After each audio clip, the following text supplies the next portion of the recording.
I do have a question for you. I just want to find out what the threshold is. Obviously, you morally condemn porn, and I guess I want to know from like your TradCon purview, do you also condemn strip clubs, prostitutes, brothels, Playboy magazine, Victoria's Secret, especially Playboy fashion magazine. shows? What about Victoria's Secret fashion shows now feature like dudes in plastic bags. So I don't even know if that's I mean sexual the traditional anymore, like VS Angel shows. Do you condemn? Because I guess I get annoyed when people just morally burden stars, and I feel like it's just because of the financial component, but then they're still, like I said, going to Hooters all the time. And I feel like a lot of conservatives, especially tradcons, are okay with, you know what I mean, lusting after women in those confined settings. I'm very opposed to lusting after women, and I think it's tantamount to adultery. So you would morally condemn Hooters and Victoria's Secret fashion shows and any of those magazines? I mean, again, there are different, obviously these are differences of degree. So Hooters, it's women wearing like tight clothing and giving you chicken wings, and I'm not saying it's ideal. I wouldn't recommend having Christmas dinner there, but I think it's far less objectionable than, say, going to a strip club or going to the red light district or looking up pornography. The thing about pornography that's really in particularly bad about this too is it's so unnatural. So, on the one hand, you'd say, well, it's better to look at than to cheat on your wife. Wouldn't recommend doing either. But it's even more unnatural because there's not even another person involved. It's just glittering images on a screen, and then you're doing a shameful act with yourself.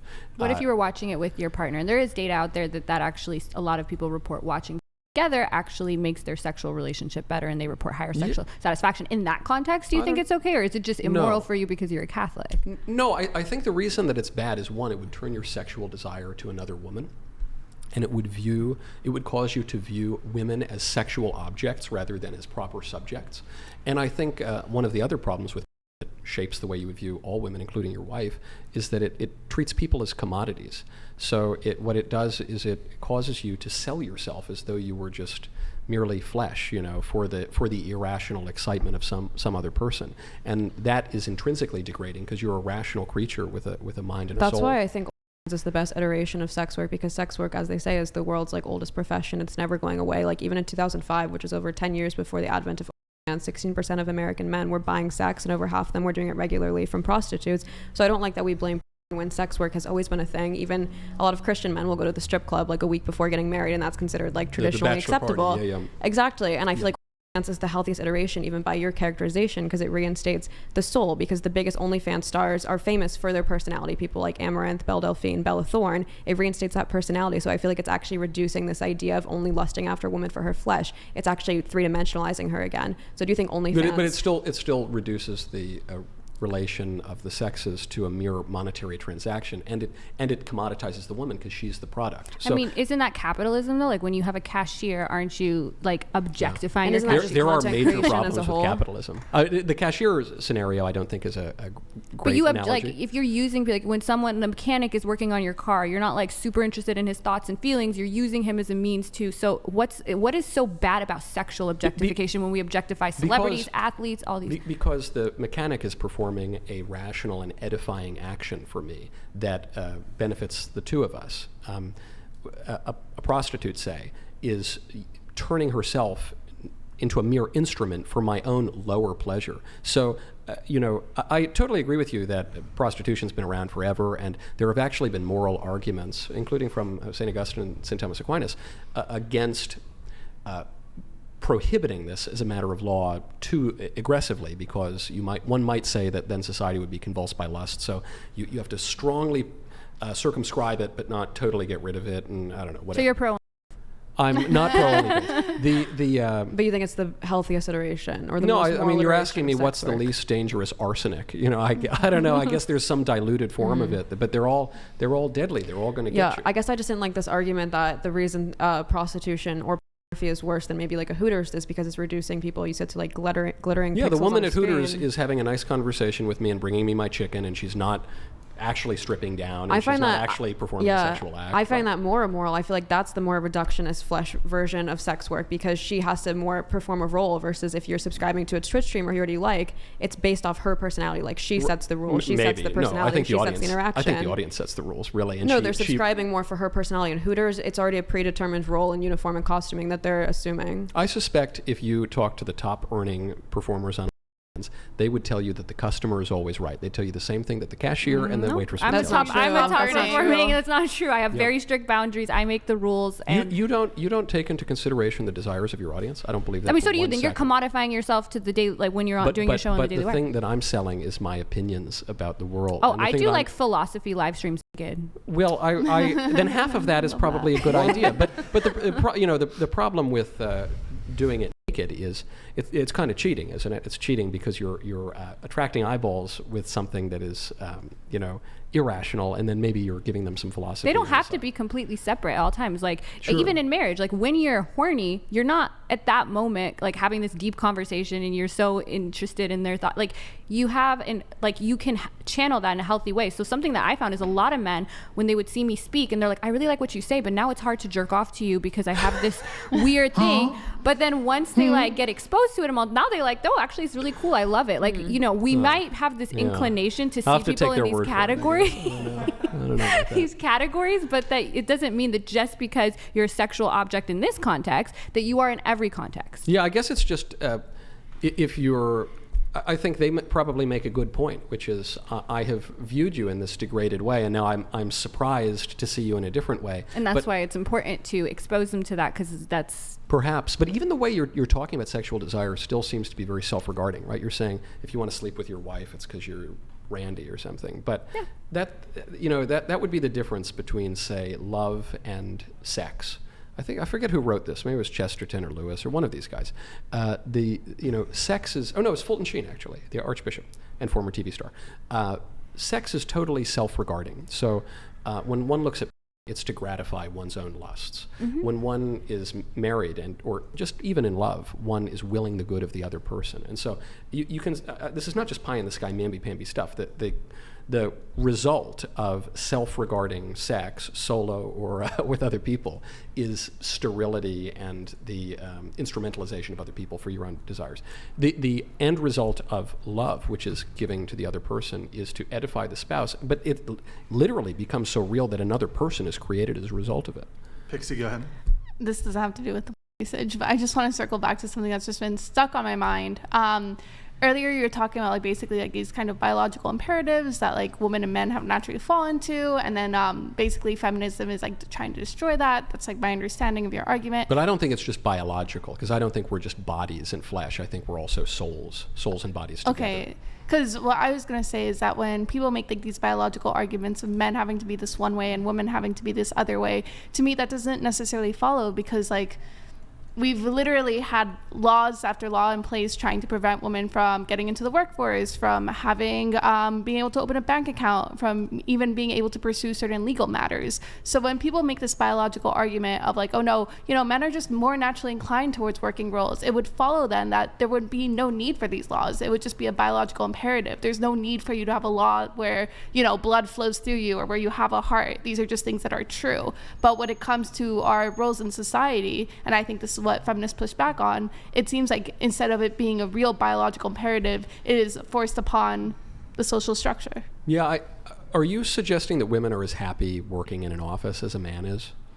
They could be. Depends on the woman. Hypothetically, I guess they could be. But do you think, talking to your female friends and looking at what social scientific data there are, you really think women are as satisfied and happy in office work? I definitely I'm just saying some. in the aggregate.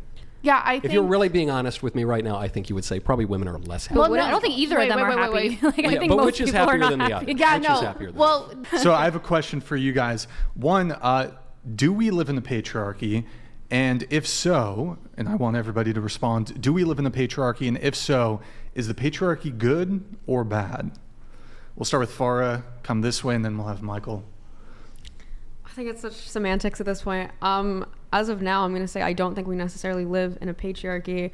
Do I think women are marginalized in a disproportionate way in relation to men? 100%. But would I use the term patriarchy as a blanket term? Not necessarily. Yeah, I guess it depends on how a person is defining patriarchy. Well, let's maybe start off by defining patriarchy. Okay.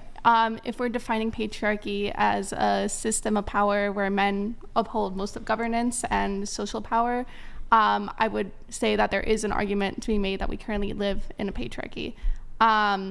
Whether that's good or I personally am of the thought that that's bad, but yeah, it depends on what definition you guys want to use. I'm open to it. Do you guys concur with her definition of patriarchy? Can you repeat it? Sorry.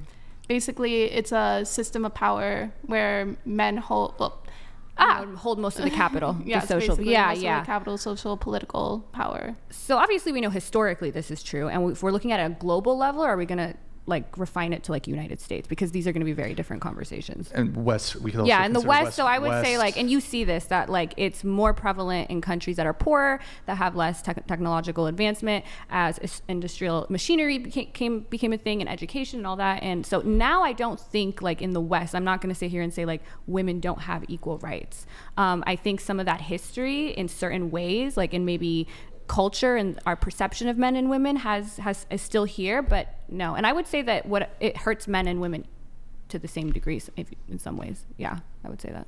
Okay, so Farah, you don't think that there's a patriarchy, or are you unsure? I think the word patriarchy is a bit harsh, and I don't know if I would apply it to how we live in the West now. Okay, but you two do believe there's an argument to be made depending on what level you're talking about when it comes to power, or how much power you have to establish patriarchy. Michael. I guess I kind of think more than you do that we live in a patriarchy. Not as a matter of law. Yeah. The law says we don't. The law, if anything, is inverted. We're closer to a matriarchy, except we don't have kids anymore, so there are fewer mothers. But as a matter of practical living, I think we still do live in a patriarchy. I think men wield probably more power than we ever did. It's just in a very perverted way. So men, wield the power to have casual hookups.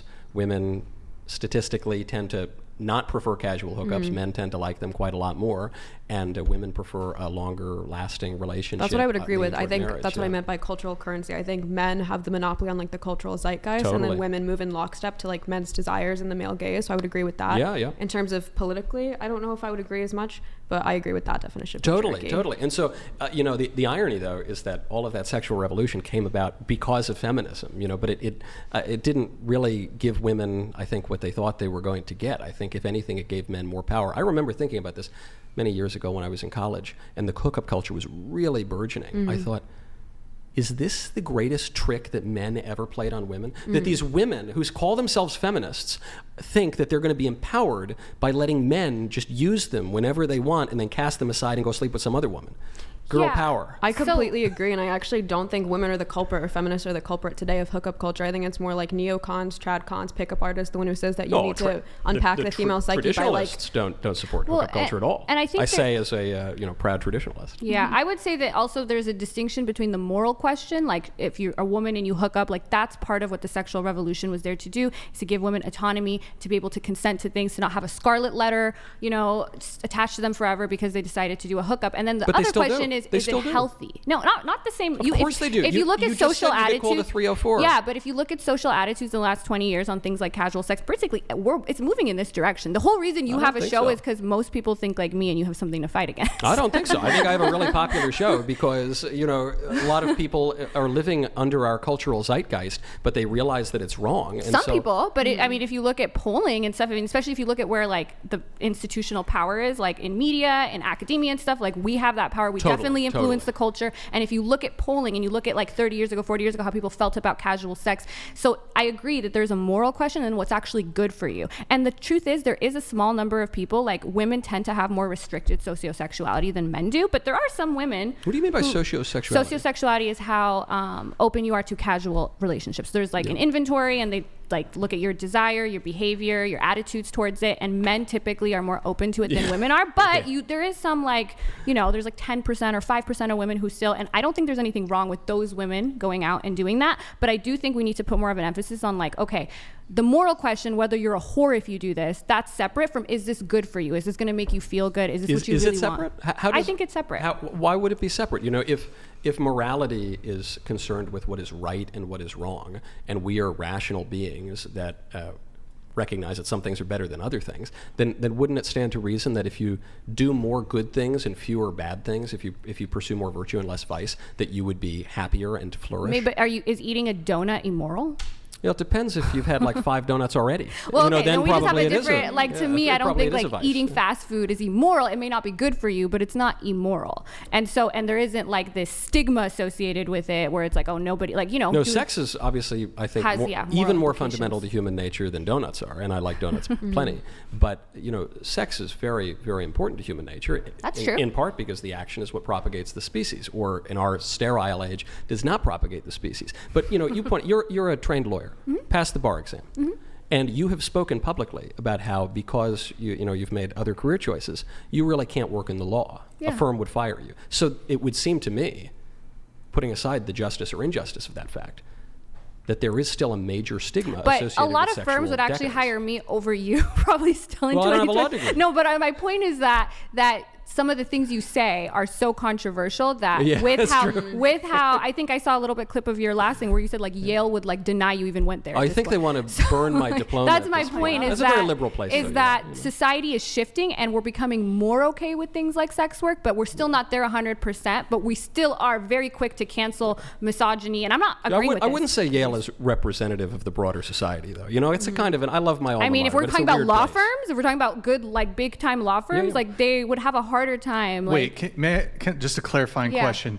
So you're thinking, broadly speaking, people will find a conservative political pundit more objectionable than a in academia, I totally agree. in academia, Okay, I just in higher Sure, education, sure, and sure, in sure. and in like corporate America, yeah. Okay.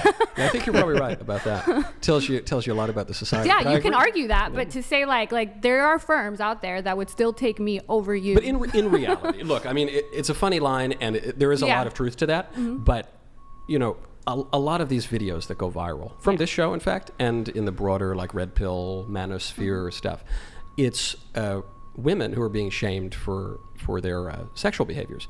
Putting the justice or injustice of that aside for a second, those videos get a lot of views. Those attitudes are still very, very prevalent. And I think it's because no amount of feminist indoctrination is going to alter basic aspects of human nature. And I think men broadly don't want their wives to be promiscuous. And look, everybody has a past, and I think there's all sorts of redemption and repentance, and I think that can all be great. But no one, as La Rochefoucauld said, hypocrisy is the tribute vice pays to virtue. No one, I think, really deeply desires that. And I the don't. men who watch the show are going to selection bias there because they're going to be more likely to not desire that. They're probably going to spend more time on the internet. There's all these. It's a very popular show, though. But like this idea that men want a body count of 0 is not really replicated, I think, in normal society. That like you may not, they may not like you. Obviously, there's a spectrum here. Like your girl doing porn is different than having 3 bodies, right? Like different, there's gonna be different levels of men who are okay with one and not the other, but we do have a culture war for a reason because there is enough people on this side who are like, actually there's nothing wrong with having casual sex. Actually, there's nothing whatever about doing hands. And I think tradcons can be super happy living a tradcon life, but you guys are the ones telling us we can't be happy and there's nobody out here on our side. No, look, we're observing certain facts of society and mentioning them, and but also we're recognizing that the liberal view of society, that we're all just individuals and don't yuck my young man, that doesn't really work because we live in society. So I keep bringing up the trans thing because it's just the clearest example of all these different topics we're talking about. The pro-trans argument was, just let me dress up in a skirt. How does it bother you? I'm doing it in the privacy of my own home. Stop, yucking my yum. Okay, fine. Okay, well, if I'm going to wear a skirt, you're going to call me Shelley. All right, Steve, I'll call you Shelley. Fine, whatever. Oh, okay, and if you're going to call me Shelley and I'm going to wear a skirt, then I'm going to go use the women's bathroom. Now, hold on, Steve. Sorry, Shelley. You can't, my daughter goes into the women's bathroom. Well, I'm a woman and I say I'm a woman. You have no damn right to say that I'm not a woman. Well, no, I do have a right to say you're not a woman. I do have a right to suggest that you not behave like a weirdo in public. And I do have a right to say you get out of my daughter's bathroom because I've got faculties of reason and I live in society. And to quote John Stuart Mill, who's one of the most important liberal thinkers of all time, in his essay on liberty, he points out, we want a lot of protections for privacy, but there are not really any totally private vices. If a guy is just a big drunk and he just drinks all the time, maybe he does it in his own home and it doesn't bother you, but then maybe he neglects his family and his family can't eat, and then maybe he doesn't go to his job, and maybe he doesn't pay his taxes, and maybe he doesn't contribute to the community that he lives in. And maybe we have a right in the political community to put some limits on individual autonomy, because it's degrading to individuals, and you get all the individuals together, that's your society.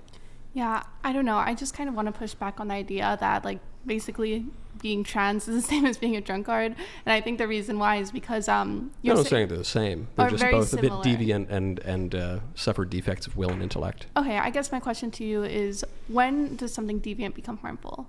Because there's a lot of deviant behaviors out there. I don't think most of them are harmful. I don't think most of them are bad.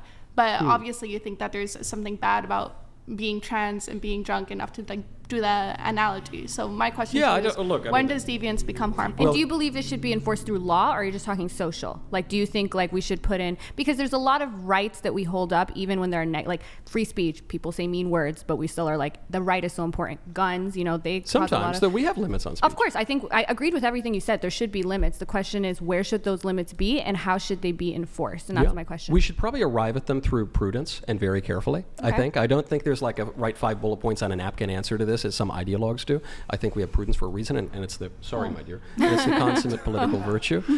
But also, when you say should it be enforced through social norms or through the law, I'm not sure there's a total firm distinction here. It's very fashionable of the libertarians to say politics is totally downstream of culture. So, sure, that's true in as far as it's true. But also the law is a tutor. And so the law creates certain incentives and disincentives. If you're going to punish certain behaviors, you're actually going to get less of that behavior. And if you encourage certain behavior, you're going to get more of that behavior. If people are free to choose their own interests out without having any cultural or social factors in it, it's still true that more men may do this and more women may do this, but more men than we see now may be in certain fields and more women would be in other fields. I don't even know what that means, though. Like, women are more interested in people and men in things. I guess my debate partner is a thing who looks like a person, but I'm very interested in people. I don't even know really what that means. I think they I mean agree universally, when you look at careers, women tend to work with other people while men are more interested in things like STEM and they'll gadgets. like lock themselves in a room They and use solve the for example Maxwell's of like theorem or little something. boys with trucks and little girls with dolls. Since we were talking about professions for a little bit, an often topic that I hear in feminist discourse is the wage gap. Do you guys believe that there is a wage gap? I mean, yeah, there is a wage gap. Like, women generally make less money than men. Whether it's morally okay or not is a different question, but it's undeniably there. Pixie? Yeah, there is a wage gap. Jasmine? I agree that there technically is, but the reasons for it may be, like, I do agree with that argument that men may take on longer hours, etc. Women leave to take care of their kids. Now, would women choose, like, the way the system is set up, to take that negative impact of going home with their, because when women leave to take care of their kids, it's really hard to get back into the workforce. Would they choose that? Is that ideal? No, but that's the way our system is set up. So I think there's a lot of variables. And it's the way all work is set up, right? You're always going to prioritize more consistent experience. Yeah, I totally agree with your view. Sure, it exists, but trust me, if any business could save 25% of labor costs by hiring women, only women would be working. It's obviously because women don't work as long hours. They like to spend more time with their kids. They take time off, of course. And that cost that they take for that is unfortunate, but yeah. Maybe. I think it's good. I think it's good for them to spend time with their kids. Pixie, I think it's better than working in the widget factory. Pixie, do you think that the gender wage gap, gender earnings gap, is it due to some of the reasons that Jasmine articulated, or do you think it's due to perhaps sexism? No, there are obviously cases where this is the case, right? Where there's difference in hours and stuff, but there have been like a decent amount of studies showing that even when things are all equal between resumes or even between like job performance, when conducted blind, the woman will get the proper appraisal, approval, whatever. Well, but if it's a gendered name, or even if it's just like viewed as like gendered or whatever, women will suffer. So there is like a pre-societal connotation on the idea that like, hey, women are less able or apt to do certain X or Y task. I do have, I know I'm kind of moderating this. I just want to jump in on one thing. This was a couple of years ago. I think Google did a very thorough and in-depth review of how they were, I believe, paying their engineers. Perhaps it was a different segment of their employees. And they actually found that they were underpaying the men and overpaying the women. Would that then be evidence that Google was or is sexist towards men? It could be. Okay. I would have to see the study specifically and what they accounted for. But yeah, it's theoretically possible for a company to also be sexist towards men. Mm-hmm. Yeah. Yeah, Okay. for sure. I recently was negotiating my contract with my beloved employers, and I was talking to my wife, who gives me a lot of advice, and I said, should I ask for a little bit more on this thing or that? She was like, I don't know, Mac. I don't know. I would just take what they offer you. It's really nice. I would just. No. I said, yeah, but I don't know. They want me to kind of. I'm not. They're going to not respect me if I don't. And she was like, Mac, this is why women make 25% less money because we just don't want to negotiate. And I totally. Is your wife a South Park She character? is actually. Believe it. She's a mixture of Minnie Mouse and Cartman. And like Consuelo. No, I don't know. I've been doing that voice for her for like 15 years now. Like, Sounds exactly I was like, I gotta like Google her. his wife after this. Yeah, that's amazing. It's so accurate. Yeah. Okay. Anything else on the wage gap, Michael, or? No, I think it's real, but it's fine. Like, raising kids is good. Having, who cares, man? Money's great. I like money. I like being able to pay my bills. I like being able to buy nice cigars, like Mayflower Cigars, mayflowercigars.com, 21 years old or older to buy them, exclusions apply. But there's more to life than money. This is only $14 a stick. That's a great price. After a box discount, it's like $9 a stick. What are you going to do with all this money? You're going to just pile it up and buy more stuff? Who cares, man? They used to say that kids were the poor man's wealth, and kids, I'll tell you, I take my job seriously. I love my career. I love being in public life and having whatever political influence I have. It's awesome. It means nothing compared to having children. I finished my first book with words, speechless, when I was in the delivery room with our first child.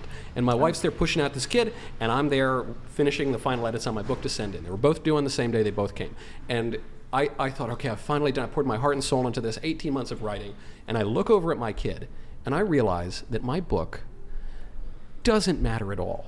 And I think it's a good book, and it became a #1 bestseller, and nothing. It matters nothing compared to a baby. And so I just think, good grief, woman, you're going to put off having a family, this wonderfully edifying thing, to go make like an extra $50,000 a year, and $150,000 a year. Who cares? Like, are you kidding me? What a terrible deal. There's two things I want to say on that topic. The first one is, hopefully we both can agree that the wage gap is a problem if, let's say, two people are doing the same exact work or whatever. One shouldn't be looked down upon by their sex. Again, we said that there's cases where we understand the wage gap, but hopefully we can agree on that when all factors are equal. That should not be. If my grandma had wheels, she'd be a wagon. Sure. If things were different, they'd be different. Okay. And I guess the second thing is that I think the misconception or what's being downplayed here is that there are strong correlation, if not just straight up causation, of being able to have a kid that's healthier, more educated, has better life prospects, just overall a better life, if you can afford a better life for them. So I think there is something to be said about, like, hey, you don't have to be the top 1% owner. You don't need that extra 25% in your income. Yeah, but I think there is also something to be said about, like, hey, a lot of these women, the reason why they still want to work or they're still interested, because they want to provide the best possible life they can for their family. So I think there is a balance to be struck there. I don't think it's all just like, oh, it's kind of frivolous money. We have a bad political economy right now that basically forces women to work even when they don't want to. So it's no longer a choice. It's more an obligation for most people. And I agree that's bad, and we should take political action to change that. I'm all for that. I think that would be great. However, you can raise kids on not a lot of money. I didn't come from a ton of money, and I know a lot of my friends didn't come from a ton of money. And, yes, you need to be able to eat. You need a roof over your head. You need some clothes. But you can do that for a lot less than we have now. The problem is the two income trap is that once you start living that dink lifestyle, dual income, no kids, or the dinky lifestyle where it's like no kids yet, you get accustomed to a standard of living that you don't want to give up. But it's worth it. Yeah, make sure you can feed your kids, but make sure you have kids to feed. Last two things here on the wage gap. When it comes to things like sports, for example, we've had in the national U.S. women's soccer team, they actually filed a lawsuit. I don't know if you guys are familiar with that at all. So do you guys think that, for example, between the NBA and the WNBA or the women's national soccer team compared to the men's, do you think there should be an equalization in what they're paid? No, because one generates more money. Pixie? Yeah, No, I feel talk. similar. Okay. Yeah, let's go. You guys are the most patriarchal feminists I've ever met my whole life. I'll have to But then in OnlyFans, we make more money, So yeah, should there equal pay for men on OnlyFans? I think is our next You're just thing. mad I'm beating you. Pretty much. And He has last thing. You have an OnlyFans? for his feet, right? No. Soon. Oh, I What? What do you sell on OnlyFans? Nothing. I don't have. We don't. We do technically have OnlyFans.com/whatever. There's one clothed picture of Kiki. That's it. Wow. Yeah. So it's not you. No. Yeah, I could see people paying for Kiki. Well, yeah. But obvious. not, With her not me. beautiful Especially cigar. now. Yeah. Yeah. You know what? Well, okay. Last thing on the wage gap. Do you? I have a question for the three of you. Do you? When it comes to like dating, right? And we are going to have a dating talk after this with Michael joining us on that. When it comes to dating, do you guys want a guy to be a provider? Do you want him to, for example, pay on first dates? Just starting with you, Farah, going across. Do I want him to be a provider necessarily in terms of like rent? Not necessarily. Like I'm planning on buying my own house regardless of what my partner makes. Sure. When it comes to paying on the first date, I would prefer a partner who does that, not necessarily because I need the money or I'm gold digging, but I think Sure. as a woman, we are just way more sexually selective, and so the chances of me even swiping on a guy in a dating app and then actually pursuing the date are so slim versus a guy's going to take up any woman. So I think actually having to shore up resources shows like an equal measure of selectiveness. Sure. Go ahead. Personally, I don't really care about like splitting on a first date. I do think it is more attractive when a guy does that, More but I think it's attractive. for one of the Okay. reasons that Farah listed. What is it? I want somebody who makes around the same income as me or higher. I'd be okay dating somebody who makes less. On the condition that they're taking up more of the household labor, which Okay. is statistically not likely. And Jasmine, what about you? First date, like I just feel like if the person who asked should pay, and I feel like if a guy doesn't, I just get this idea he's stingy, and I'm definitely not stingy. Like I like to pay for as many people as I can. And then when it comes to the other question, I actually I have such high standards when I look for things like intellect, humor that I don't. That's why I make a bunch of money myself. Like I'm actually looking for a really hot chef. He doesn't have to make money. Like, he'll just stay because I can't cook. So I'm looking for a homemaker. So Sure. slide in my DMs. What You want a wife. Yeah, but right. like Well, a hot chef. You man. did say whoever asked should pay. More often than not, though, are you asking men out, or No, but do you ask men out? I don't ask men Well, out. it's sort of almost. I agree. I think it's funny when feminists say like, no, whoever asked should pay. It's Well, like we but are it banking ignores- off the fact that yes, it like does men ignore the usually ask. fact Well, that's It's because we're genius. more It's selective. brilliant. What is feminism? I think the most common definition is the social, political, and economic equality between the sexes. So according to that definition, I would definitely identify as a feminist. Okay. Yeah, in general, I agree with that definition. I believe that we should not be discriminated unfairly on the basis of sex. If I had to add any addition to feminism. I would agree with all that, and then I would also add on just kind of adding more cultural currency to just female spaces, women's interests, and just women's proclivities in general. That last good if that's what it were, but I actually think feminism does the opposite of that in practice. And frankly, going all the way back to the beginning of feminism in the 18th century, probably my definition of feminism would be Gloria Steinem's definition. She was the very famous feminist of the second wave, which is that a woman needs a man like a fish needs a bicycle. Feminism is the idea that men and women are not complementary, they're not different and helpful to one another, but they're identical and indiscernible. That there are some superficial differences. You ladies might be a little prettier perhaps than I am, but all in all, we're basically exactly the same. And I don't think that's true. I think it's a false view of human nature, and I think it's harmful to everybody, and especially harmful to women. Right. I've worked with Gloria Steinem's company, Women's Media Center, for like 4 years back My in college. condolences. And obviously that's like a more crass interpretation of, I think, what she meant by that, which I think is more so, she's more so characterizing the fact that women in general, when they're taught how to self-actualize, it's typically tied to contingency on a man and getting married and starting a family, versus men, when they're told the ways to self-actualize, it doesn't necessarily require a woman. So obviously her saying a woman needs a man the way a fish needs a bicycle sounds crass and like she's being a bit misandrous, and obviously some radical interpretations may take it that way. But I think what she's trying to say is that women, you can like define yourself and your career and your potential outside of simply marriage and children. What do you mean by the phrase self-actualize? Just like live up to your potential, use your rational faculties, use the design of your potential in your brain. I agree that I want to live up to my highest potential. I want women to live up to their highest potential. I want total human flourishing. But I think you've given away the game on the radical and liberal foundation of feminism, which is the notion that it comes purely from the self. It's a matter of self-liberation that I can do totally self-sufficiently, as if I were an island unto myself. But no man is an island unto himself. And so I didn't make myself. I didn't create the family that I was born into. I didn't create the community that I was born into, the country that I was born into. I take the opposite view of the liberal view. The liberals say that man is fundamentally an individual. The conservatives would say, no, man is a social creature. Man is a political animal. And so the irony, I think, of someone like a Gloria Steinem saying that or insinuating that we just want women to live up to their fullest potential, is that the way that she and the feminists have done it is to totally erase women. And I think this goes back way further than the second wave. You sometimes hear conservatives, the squishy kind, they say, we love the feminism, but only the second wave, not the third wave, or we like the first wave, not the second, or whatever. We're on like the 10th wave now. But it's been a problem from the beginning.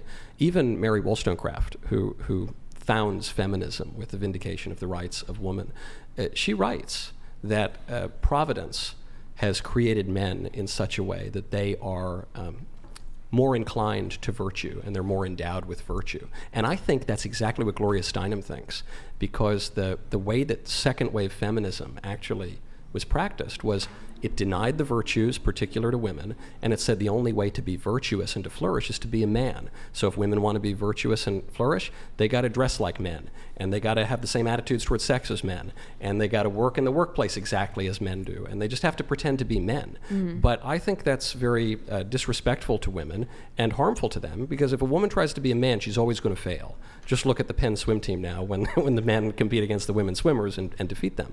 This is why some feminists wisely are turning against the transgender ideology. I think women are great, and women have a wonderful nature, and when women are fully women, they can really flourish, and when they pretend to be men, they get miserable.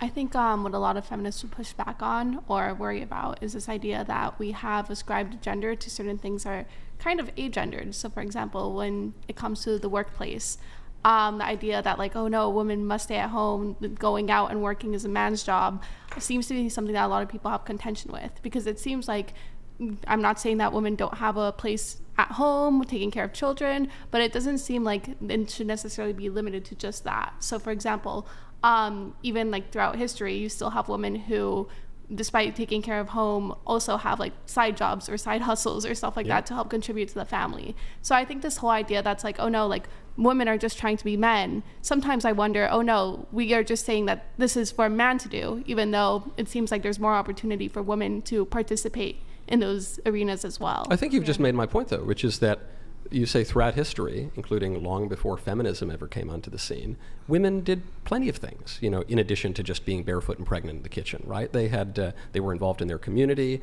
They had side hustles, as you put it. So they did all these things. I mean, I think of the most famous anti-feminist American of the 20th century. It was Phyllis Schlafly.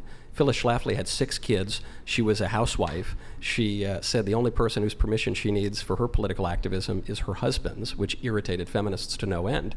She's one of the most important political figures of the whole century. She single-handedly killed the Equal Rights Amendment, traveled all over the country, one of the most vaunted figures in the American right. She was able to do a lot of things in public, but she recognized that her particular role that her husband never could have, that no man on earth ever could have, even if he kids himself, is to have children, to be a woman, to be graceful, to do the things that men can't do. And so she can do things beyond that as well. But if you erase the particular advantages of women, then women are put at a disadvantage. I mean, the problem is women were also excluded from doing a lot of things. So I don't think anyone here thinks there are no differences between men and women, but there's a lot of overlap as well. And while men and women may be different on something on average, to look at a woman like I think you and some of your other conservatives are under fire for saying, oh, if it's a female pilot, I'm automatically going to assume that this person is incompetent. I've never said that.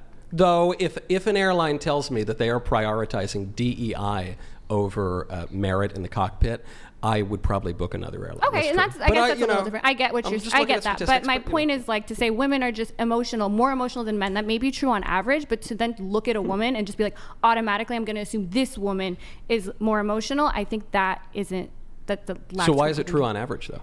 It may be true on average because we're different. I've never said we're not different, right. But the problem is to say we're different and then put us into categories and be like, there can be no overlap. Women have to do this role and men have to do this role. That's, I think, what feminism is pushing back on. What you're arguing for is a kind of feminism that says, actually, all the differences between men and women. It's totally true in the aggregate, in these two different types.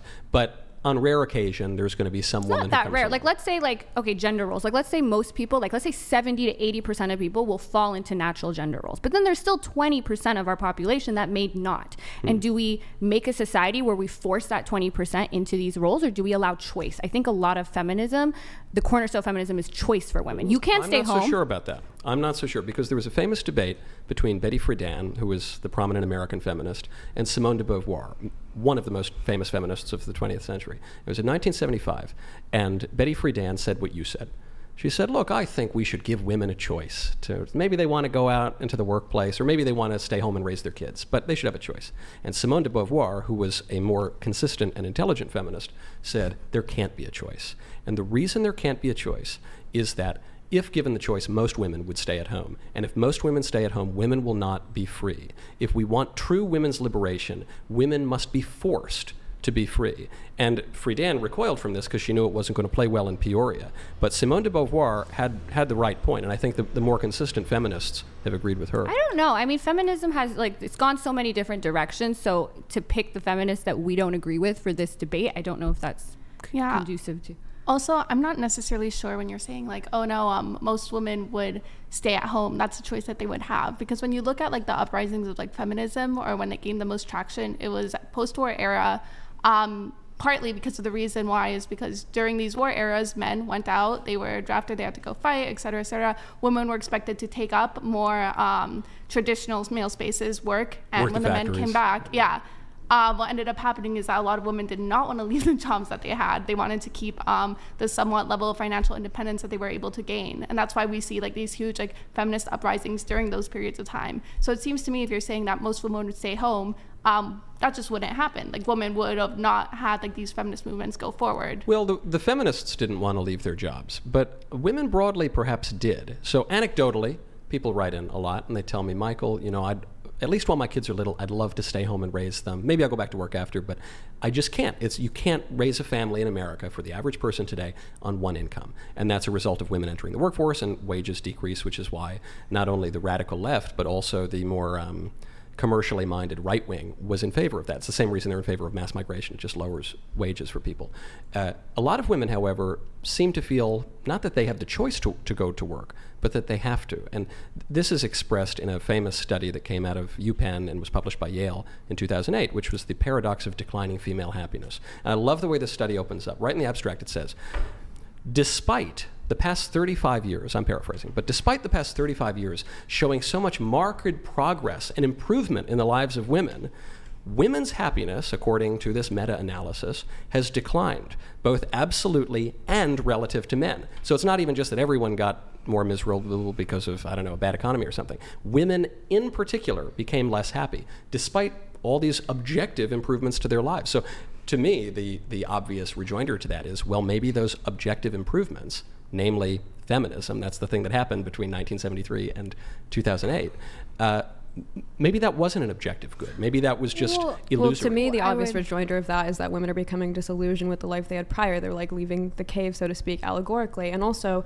I don't think you should use self-reported happiness as a metric of justice or any objective good, because you can plot self-reported happiness with pretty much any variable.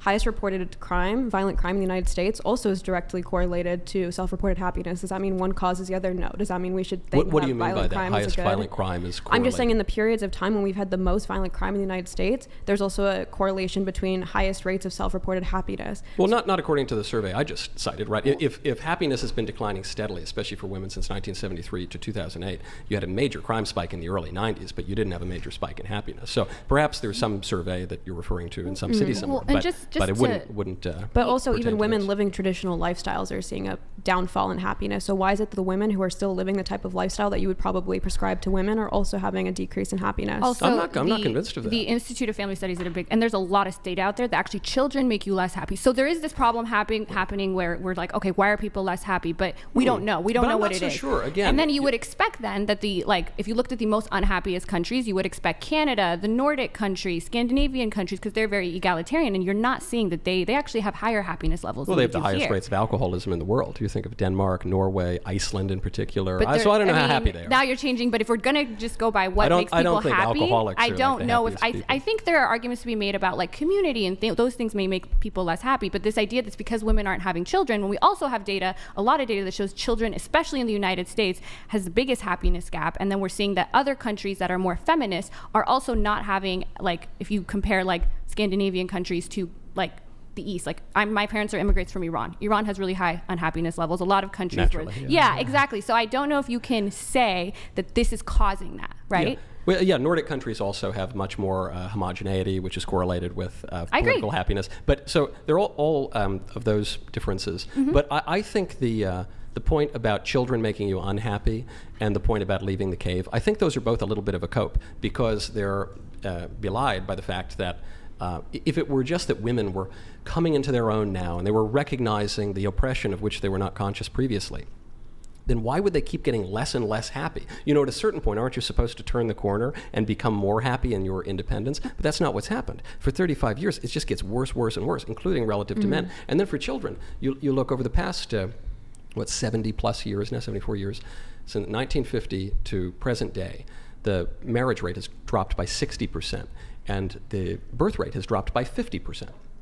So just looking at the whole society, we are having many, many fewer children than we were before, and yet we're much less happy. Even like places like Pakistan are having less kids. Sure, I'm just pointing out. You're saying that having fewer children makes you happier, and I'm saying we're having many fewer children, and Americans are much less happy. And you see this even beyond just random surveys. You can't link that. I kind of want to push back on this idea that we've gotten more unhappy as time has progressed, because at least to my understanding, what's happened in the last 20 or 30 years is an increased awareness of like mental health and what that means. So it's not necessarily that people were really happy before and now suddenly are miserable. Yeah. It's just that now we're actually having data where people can talk openly about their mental health, unhappiness, and not be as stigmatized as before. If we look at the 1950s and even like housewives around that time, we see like there is actually like a huge rate of like narcotic usage and basically like prescriptions to that level.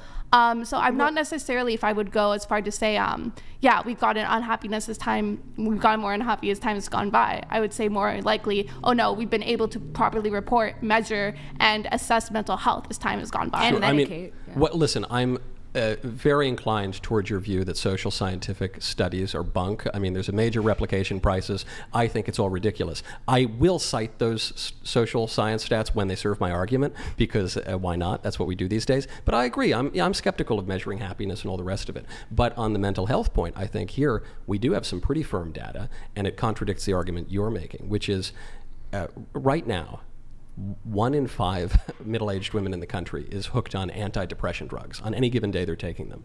Women are 2.5 times as likely as men to take these depression drugs. It is ubiquitous at this point.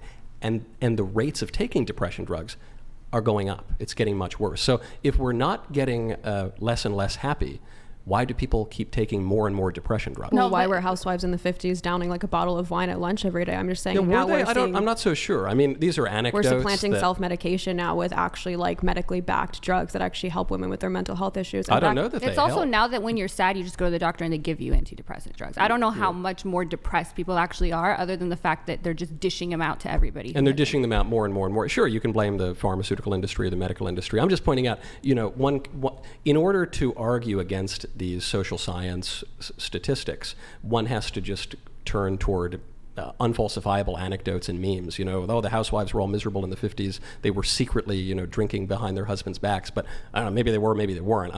All I have are the data available to me. Well, the data is and the just data saying that worse. more people are on antidepressants. It's not telling you why. It's not telling you what caused it. It's not telling you. Depression, presumably, is causing it. That's what we're debating here, is what could have caused it. You're saying, it's no, but I'm not saying, maybe they hate their husband, maybe they hate their kids, maybe they don't like the weather in their town. Like, I think but ADHD is a great example of this. Anyone now can just be like, I have trouble focusing. Does everyone have ADHD, or are people just getting these drugs? Like, these are questions that we should ask before we jump to a conclusion. That I agree. Look, I think that they're pathologizing a lot of ordinary aspects of human nature. But I think part of the reason that we do that is because we're so radically misinterpreting human nature, which brings us right back to feminism. The clearest example of this is the transgender argument, which is all anyone ever talks about these days. I'm frankly sick of it. We know that men and women are different, but that shows you, a major confusion about human nature. If a man can become a woman, then we have been really wrong about anthropology for a long time. And most reasonable people know a man can't become a woman. But that error in human nature goes back much earlier than transgenderism. This is why I have pity for the feminists who are trans-exclusionary radical feminists, because they don't realize that it was their own ideology that led to this. The premise of transgenderism is that men and women are basically the same, so much so that one can become the other. But if that's true, then that has to come from somewhere. And where it came from was the redefinition of marriage, to say that a man and a woman is the same as a man and a man is the same as a woman and a woman. And that comes from the sexual revolution, and that comes from feminism, which says a woman needs a man like a fish needs a bicycle. Yeah, I agree. These errors in human nature can lead to all sorts of problems. Did you say transgenderism is people thinking that there's no differences, and why would they need to transition? That's a great question. I don't think that's what transgenderism believes, that there's no difference between men and women. Transgenderism believes that men and women are so similar that one can become the other. Which is different than the feminists who say men and women are so similar that a woman can do anything a man can do.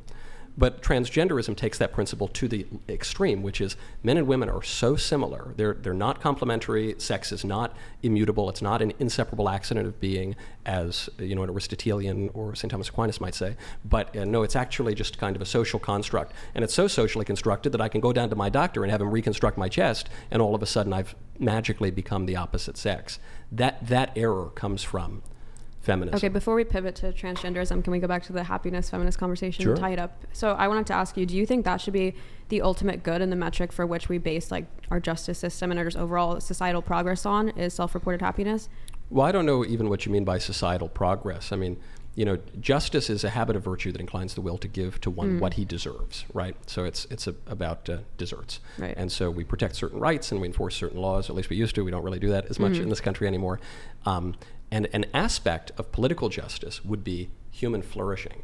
So when we talk about happiness, I'm very interested in happiness, but I'm interested in happiness in the way that Aristotle's interested in happiness, which is eudaimonia, a way to live the best possible life. And I think that we can know something about that through our faculties of reason, which are objective, and if reason weren't objective and at least somewhat reliable, we couldn't have self-government. Now, the way that happiness is often used in our modern culture is just hedonism. Is hedonism, like the utilitarians, right? Just means getting pleasure and avoiding pain, or is just totally subjective, to the point where you say, well, don't yuck my yum. What's de gustibus non disputandum est. Maybe I like this and you don't like this. Well, sure. I mean, restaurants have menus for a reason, but there must be some limiting principle here. We must know something about what is conducive to human happiness. And if we don't, then how do we have self-government? So I want to go back. Completely agree. I just don't know if self-reported happiness is more congruent with the subjective reports of happiness, or that eudaimonia that you're referring to. Sure, it's just the best we've got. So if you believe that people should be open to life, do you believe basically should we have universal child daycare? Do you believe that we should? No, I think we should have mothers and fathers. Okay. Do you not, if you're talking about how women should be more traditional or stay at home more, but you agree that our current economic circumstance doesn't necessarily allow for that household, it seems to me like one potential solution to this would be hey, you know what, better paternal and maternity leave. So then that way, sure, the household doesn't suffer the income, but the woman can go. I support 18 years of maternity leave. I think, forget about 18 months. I think it should be 18 years. Paid?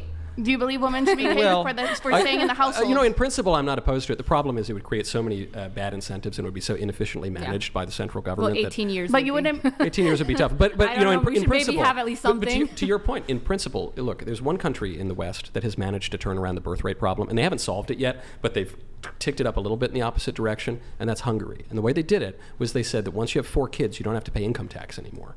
And that's a great way to encourage people to have kids. So, I'm not sure. I don't disagree with that.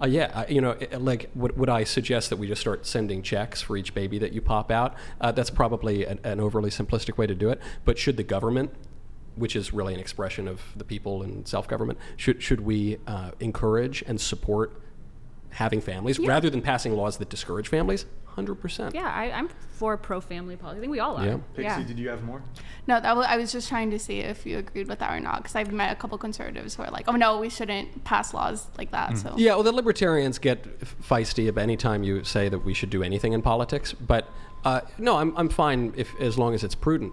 The point that you raised at first, though, would be terribly wrong, which would be to say, all right, now we've got guaranteed daycare. That would only make the problem worse, right? If we want families to be stronger and we want families to be incentivized to have more children and to raise their own children. Sorry, I do have one more thing. I Yes. guess what I don't understand is that earlier you were talking about the community. The community is important. Like liberals are like too individualized. Yeah. But to me, it seems like programs like universal daycare or such of the matter do foster a sense of community. I don't think a child was meant to be raised by just one single person, like not even just a mom. Nor it's do meant to I. be I think, raised it, by I the think there's at least community. two people involved. Yeah, I think more. I think we live a whole yeah. society that, you know, Right. should take So- care of the children. Yeah. So your insight is, or your inclination is right, which is, you know, it takes a village. Much as I dislike Hillary Clinton, that phrase itself is not objectionable.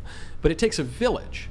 It doesn't, I don't think it takes a contrived product of some technocracy that creates the, you know, sterile and clinical preschool program, daycare program. That's not a real organic community. That's not a community where people are accountable to one another, where people have natural bonds that begin with the family and extend to the extended family and then to the neighborhood and to Mrs. McGillicuddy down the street. How would you make, because religion has done a really good job at this, creating these fostering these communities, but the bottom line is people just don't believe in it. There's a question if it's beneficial and if it's true.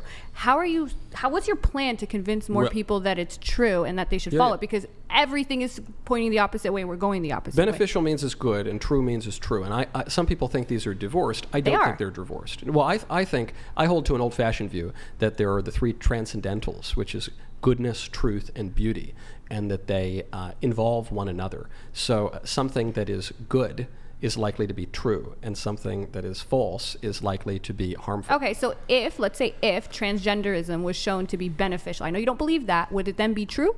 I'm confident that it won't be shown to be beneficial. But if it was, would you then, is that really? You know, you're asking me if, you know, if 2 + 2 equaled 5, would that change my view of mathematics? I suppose it would. But, you know, the reason that I'm so confident, every time some pro-trans activist comes out and says, there is a new study that shows the brain scans of Bruce Jenner mean that he's really, you know, a lady or whatever, and then it never turns out to be Are true. you doing the That's whole always- perception is real? Like if it was beneficial to me to believe in unicorns, does that make unicorns real? I don't think I guess our disagreement would go back one step even further. I don't think it's beneficial to believe in fantasies. I think that. So that's what people don't like religion.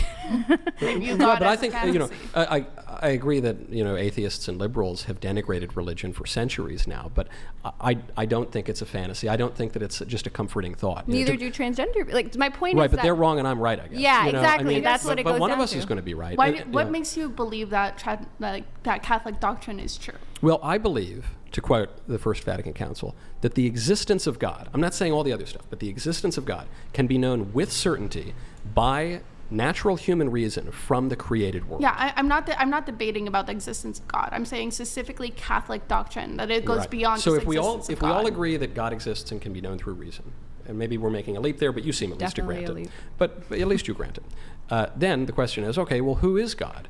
And here is where revelation gets involved. And But is revelation not just Why not the Viking god? Wait, is revelation not just like the word of somebody else essentially claiming to like have Well, these it's- truths revealed by it's God? the word of a great many people played out throughout history. So, you know, for instance, it was very recently Christmas, and so the revelation of our Lord and Savior Jesus Christ is in the incarnation, and then he lives for 33 years, and then suffers a passion, is crucified, and is resurrected on the third day. At least that's how the story goes, right? Well, why would I believe that story?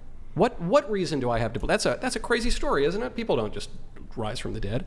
Well, part of the reason I might believe it is because the gospel accounts were all written within living memory. Part of the reason I might believe this is because 11 men went to their deaths to defend, a fable? To defend 11 men just all suffered the same defect of perception. One of the reasons I would believe it is it's attested to in non-Christian history. One of the reasons I might believe this is that there were 500 witnesses to the resurrection. So, and then another reason I might witness this, which gets to your point of the relation between goodness and truth, is that religion spread to the entire world, and we haven't even gotten into the other historical coincidences of this, and led to a civilization that was extraordinarily powerful, flourishing. I mean, nothing like it has ever existed on the face of the earth, and never would again if it were to go away. This would all seem to point to at least some little kernel of truth in that. I guess Final thing, and then I will move on. Go ahead. Final thoughts on that. To me, it doesn't necessarily follow that just because like a lot of people believe something, it means that there's a kernel of truth to it, right? I feel like not necessarily. Yeah, it seems to me that the same arguments that you used could be used when it comes to like trying to justify Islam, for example. That a lot of people have gone and fight and died Islam for it. didn't spread peacefully as Christianity did. But the fastest growing religion, so isn't it? Yeah, it's still the fastest growing religion right now. But the point that I'm trying to get across is that ultimately it seems like your belief in the Catholic faith and doctrine goes back to like, hey, a lot of other people seem to believe this, so then that leads to perhaps I misspoke. Quick response. Yes, okay. A quick version of it. Perhaps I misspoke. My faith in the Catholic religion comes down to the existence of God being knowable through reason and the identification of God with the Logos. This would be something different than, say, in Islam, where Allah is totally transcendent. And as Ibn Hazm, the medieval Islamic writer, said, if God so willed it, he could make people worship idols. So mine identifies God with reason. So it's not just mere hearsay. Then there is a little bit of hearsay because all these people saw it and believed it and spread it throughout all of the world. And the religion was extraordinarily successful. And in that spread, one final difference, I suppose, is that with maybe two exceptions, Christianity spread peacefully everywhere that it spread. The two exceptions would be Charlemagne and I guess the Spanish Inquisition. Yeah. With Islam spread violently everywhere that it spread. And so I'm not even knocking the Muslims, I'm just pointing out one was reliant largely on reason, and so it would seem to me that the faith is reasonable.